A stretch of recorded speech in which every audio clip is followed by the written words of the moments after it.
Hey everyone, how's it going? Thanks so much for stopping by for another video in this timber framing house build series. If you remember in the last video, we had our first timber framing class where a bunch of students from all over the country came to my property where they spent a week learning how to timber frame from me, and we ultimately hit our goal by successfully cutting and raising 3 bents and a truss on the center section of the house. And over the next 2 weeks, I cut the remaining timbers, and with the help of some friends and a material lift, we raised the rest of the bents in the center section of the house so that we would be ready for class number 2. Unfortunately, I didn't have a cameraman handy during this second class, and my focus was on the students, so I didn't get a lot of footage over the first 4 days of teaching and cutting the timbers. In the last video, there's plenty of that footage, so if you haven't already, please go check out that video. And if you're interested in seeing it all firsthand and want to take a timber framing class with me, I do have 2 classes scheduled for the spring-summer of 2025. Those are linked below, and once again, I've partnered with Shelter Institute to offer all of my students their online timber framing course for free, which is a $900 value, and it's extremely well done, and it's really nice to have to go back on. We cover a lot in this course, and it's hard to retain it all, so to have that online class as a refresher is a really nice bonus. In the first class, we ran out of time doing a sawmilling demo, but in this class, I was able to take the students down to my sawmill and show them how it's possible to mill their own timbers, which is something that many people do for their own frames.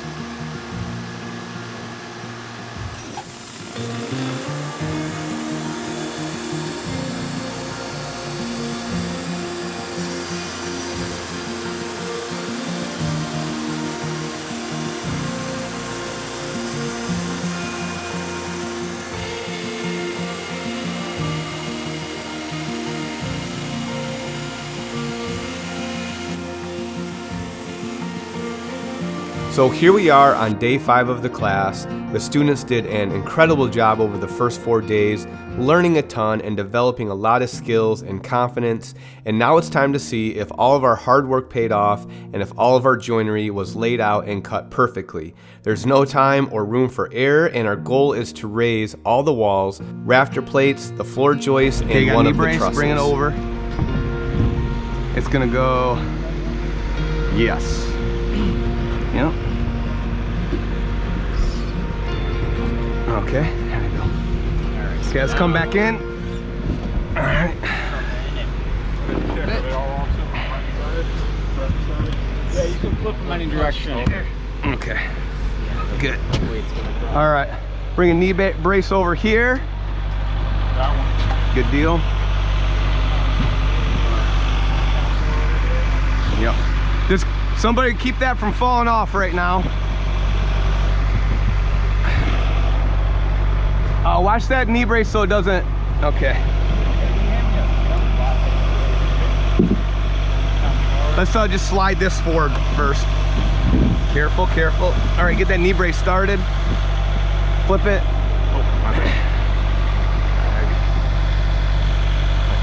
Yep. Let's clean that. Wait. All right. Okay. Here we go. All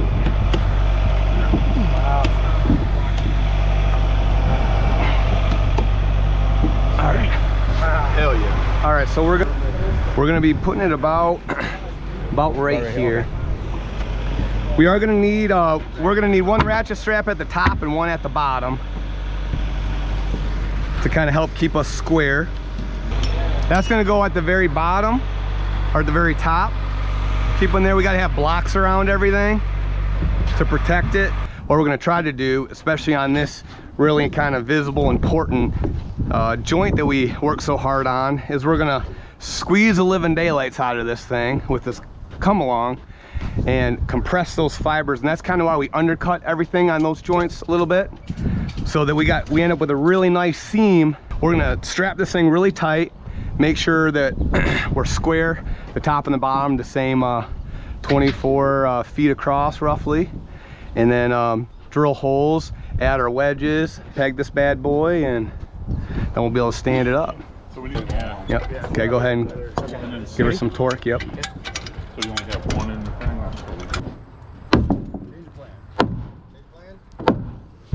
A little bit more. Okay, good, there she goes. Okay, so these big wedges here will come in from each side and lock these down, so we'll get it a little bit closer. We're gonna get this guy started in over here, so hopefully it doesn't start backing out, and then we're gonna try this side. Yeah, let's take a measurement across the top and across the bottom. Try to get these 24.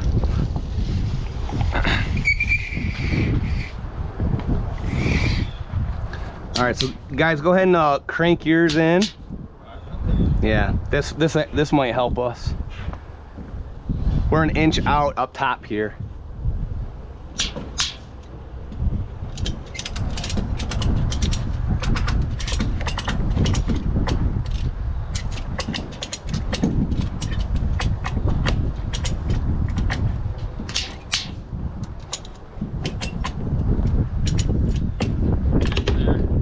There you go. Look at that there. Looks like that made our, that's... Those two gaps should come down. There you go. You want that wood in there? Go ahead and give us some pressure again. All right, I'm gonna go ahead and drive these wedges. Want to make sure I got a nice seat. Are you guys seated really good down here? Would you like to do the honors? Start tapping her home. All right, let me get my tray.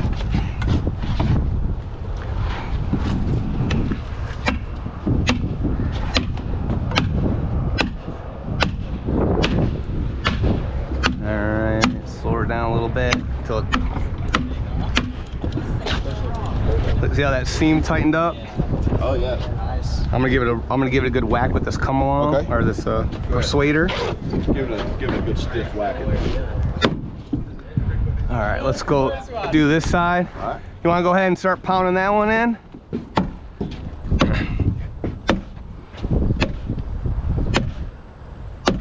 Let me know when. Starts getting a little too tight. Feeling, keep going a little bit. I don't want to crack anything. Yep. All right.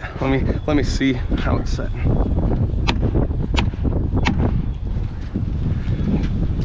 Man, it's a little breezy for my liking. When we're way up. It wouldn't be a proper crankbait if it wasn't extreme winds. No, so I'm gonna have you hold them like that, and then you really won't. Yep. Okay. And then they'll stay square, and I want them about. Yep, just about that. Exactly about a quarter inch or so away, and I'll be able to sight down it until.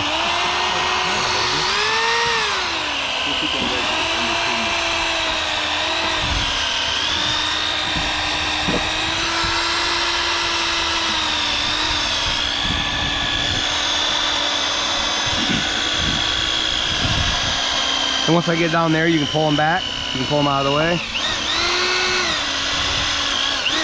Jam through.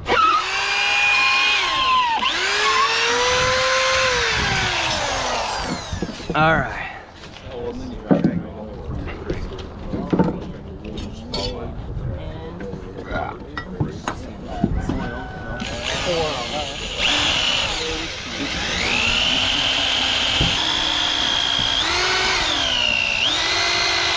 Am I into the wood? Yeah, I feel you. Okay. You can take it away now.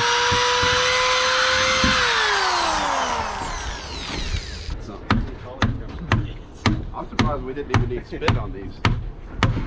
A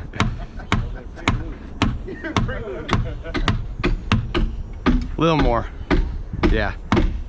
Yeah, I can do both. There you go. It's okay. Right there. I'm gonna move that other one over an inch too.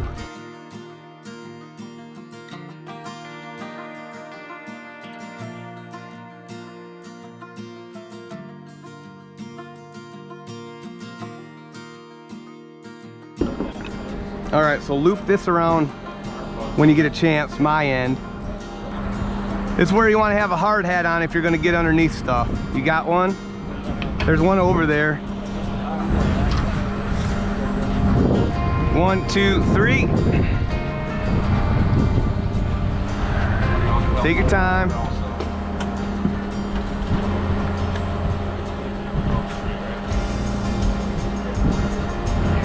Okay, hold on. Drop your side a little bit. Let him get up above it. There we go.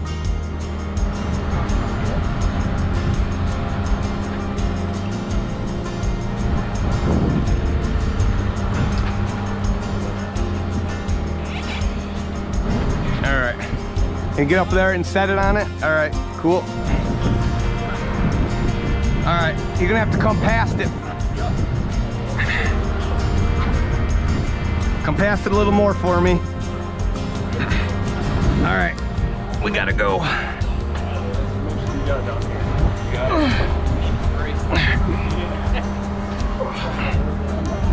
Got it. Nice. There we go, baby. Okay, it's yours going. We're gonna have to use the crane for the rest of them probably. But once we get one of these in, is it gonna drop? It gotta come my way. Push this whole bent this way. Push away. There we go. All right. She ain't going anywhere now. So, well, we do probably want to get a an angled brace out on like that side. So screw to the outside. Cut a 45. Yep, it's already got a 45 in it.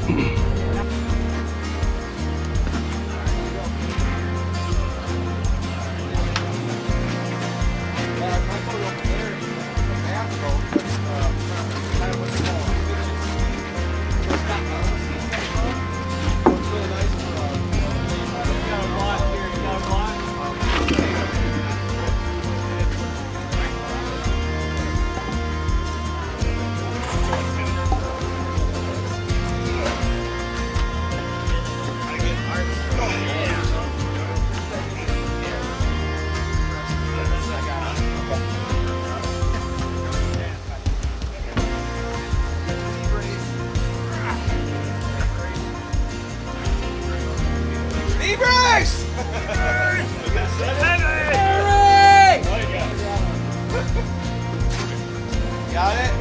Alright. Okay. Okay, you got yours started? Yeah, started. Let's get ours ready. Okay, ready? Someone needs to be down here to catch me when I fall. Turn on the GoPro.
Once the floor joists and rafter plates are installed, we assemble a truss and swing it into place. You'll see a pine branch screwed to the peak, and this is called a wedding bush. This timber frame tradition is hundreds of years old and usually done using a branch of the same species, in this case that being eastern white pine. You'll hear many different explanations for this tradition, but for the most part, people agree that it's mainly a good luck tradition and also a thank you to the forest for providing the timbers for a new home and a thank you for a safe raising. And regardless of the different meanings, it's a really cool and beautiful way to top off a freshly raised timber frame.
You guys are timber framers extraordinaire now. Kevin. Thank you, Kevin. Thank you. Robert. Yeah, me. There he is. Thank you, sir. Speech, Robert. Yeah. I'd like to come back on that. Where's Sean at? As long as it's There right he is. here. There's Sean. Zach. Big Georgia, where are you? Oh, he's All right, going back to Zach. Grant. Thank you, Grant. Rob Wright. Greg. Where'd Greg go? Back to Greg. He's driving your tractor again. Mitch, my man. Thank you, buddy. Mitch Eaton. Timber frame. One nice Zach, buddy. Yes, sir. All right, thank you. Thank you. My man. Oh, Brendan's gone. Cody, he already got one from Div. Thank you, Div. Thank you, sir. And then Greg, where's he at? He's gone. We'll get Greg. He's over his truck. Guys, I just want to say this was an absolute honor to have you. I hope I see you guys again someday, and we can get you together for maybe another class or reunion or whatever. But I can't say enough how privileged I am to have you guys come out and take this class. You learn timber framing, and you're well equipped to go out and do your own timber framing. And you know, with that Shelter Institute online class, everything you learned here, be able to refresh on it after it just dumps out of your brain in a couple weeks. But love you guys. It was awesome. Appreciate it. Thank you. Sure. Yeah. One last quick message to you guys who took this class with me. It was one of the most special weeks of my life, a truly humbling experience and one that I will never ever forget. So thank you so much for coming and taking this class with me and helping me build this house. You'll never know how much it really means to me. Your names are now forever burned into this frame, so in 100 years from now, people are going to see those names and you will always be remembered. So thank you once again. You guys are the best. I love you. And for those of you who watched this video, thanks so much for watching. There's going to be a lot more in this house series, so please stay tuned, subscribe if you're not already, and if you're interested in taking a timber framing class, again, there's a link to that down below. We'll see you on the next one.